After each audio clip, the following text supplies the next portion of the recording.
যুদ্ধ বন্ধ হোক, যুদ্ধ বন্ধ হোক, যুদ্ধ বন্ধ হোক, যুদ্ধ বন্ধ হোক, যুদ্ধ বন্ধ হোক, যুদ্ধ বন্ধ হোক, যুদ্ধ বন্ধ হোক, যুদ্ধ বন্ধ হোক।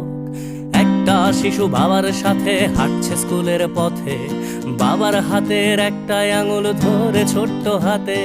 হঠাৎ বিকট শব্দ আর আগুনের ঝলকানি, শিশুটা ভয়ে চিৎকার করে, বাবার চোখে পানি। ছুটে আসে এক কামানের গোলা, লন্ড ভন্ড সব, বাবা শিশু সহ সব পুড়ে ছাই। যেন পৃথিবীটাই নীরব। যুদ্ধ বন্ধ হোক, যুদ্ধ বন্ধ হোক, যুদ্ধ বন্ধ হোক, যুদ্ধ বন্ধ হোক, যুদ্ধ বন্ধ